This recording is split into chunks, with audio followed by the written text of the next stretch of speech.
ഇത് അച്ഛന്റെ കോട്ടല്ലല്ലോ.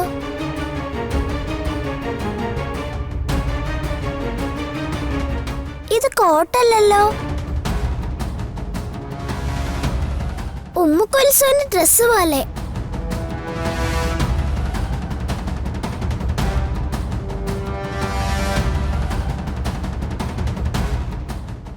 ഞാനിതൊന്ന് ഇട്ടു നോക്കട്ടെ.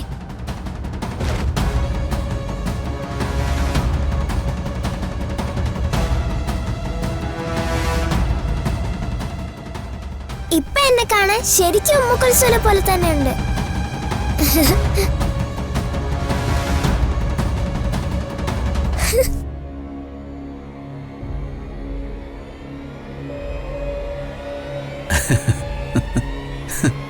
ഇത് കൊള്ളാവോ? അമ്മയുടെ അലമാരേന്ന്.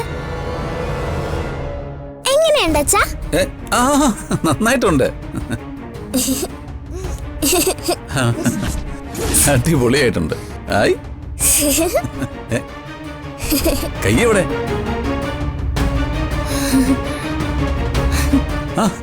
എടോ, താനത് കണ്ടോ?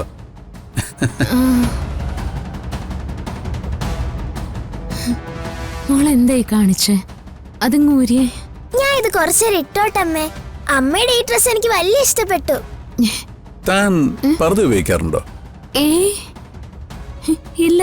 പിന്നെ തനിക്കിത് കിട്ടി? താൻ വാങ്ങിയതാണോ അതാരെങ്കിലും ഗിഫ്റ്റ് തന്നാണോ? അത് പിന്നെ ഞാൻ വാങ്ങിയതാ. എന്തിന്? തനിക്കെന്തിനാ പർദ്ദയുടെ ആവശ്യം? വെറുതെ കഴിഞ്ഞ ദിവസം ഷോപ്പിങ്ങിന് പോയപ്പോ ഈ ഡ്രസ്സ് കണ്ടപ്പോ എനിക്ക് വല്ലാണ്ട് ഇഷ്ടം തോന്നി. വെറുതെ ഒരു കൗതുകത്തിന് വാങ്ങി വെച്ചതാ. വെറുതെ ഒരു കൗതുകത്തിന് വാങ്ങേണ്ട വസ്ത്രമല്ല. ഇതൊരു പവിത്രമായ വസ്ത്രമാണ്. ഒരു മതവിശ്വാസത്തിന്റെ ആചാരത്തിനനുസരിച്ച് ആ മതത്തിലെ സ്ത്രീകൾക്ക് മാത്രം ധരിക്കാനുള്ള വസ്ത്രം. എനിക്കറിയാം. പക്ഷേ പഠിക്കുന്ന സമയത്ത് കൂട്ടുകാരികളുടെ പർദ്ദയൊക്കെ ഞങ്ങൾ അങ്ങോട്ടും ഇങ്ങോട്ടും ഒക്കെ മാറിയിടാറുണ്ട്. അതുകൊണ്ട് ഇത് കണ്ടപ്പോ എനിക്കൊരു ഇഷ്ടം തോന്നിയിട്ട്.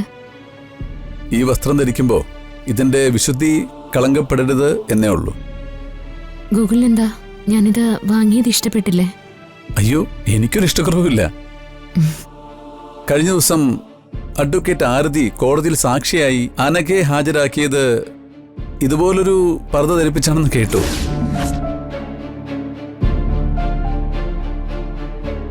ഈ വിശുദ്ധ വസ്ത്രം ഒരു മറയായിട്ടൊക്കെ പലരും ഉപയോഗിക്കാറുണ്ട്. ഒരു സത്യം തെളിയിക്കാനായതുകൊണ്ട് അത് കുഴപ്പമില്ല, അല്ലേ? എന്തായാലും ഇവളിത് ചീത്തയാക്കുന്നതിന് മുമ്പ് താനിത് വാങ്ങി സൂക്ഷിച്ചു വയ്ക്കാം.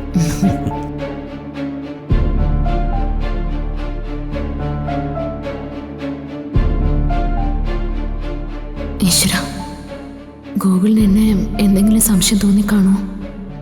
അതുകൊണ്ടായിരിക്കോ അനഘയുടെ ഉദാഹരണം പറഞ്ഞത്? ഒരു കാര്യം ഉറപ്പായി, എൻ്റെ ഓർമ്മകൾ തിരിച്ചു കിട്ടിയെന്ന സത്യം മറച്ചു വയ്ക്കാൻ ഇനി ഈ വേഷത്തിലും കഴിയില്ല. എൻ്റെ ജീവിതം ഇനി എങ്ങനെ മുന്നോട്ട് പോകും?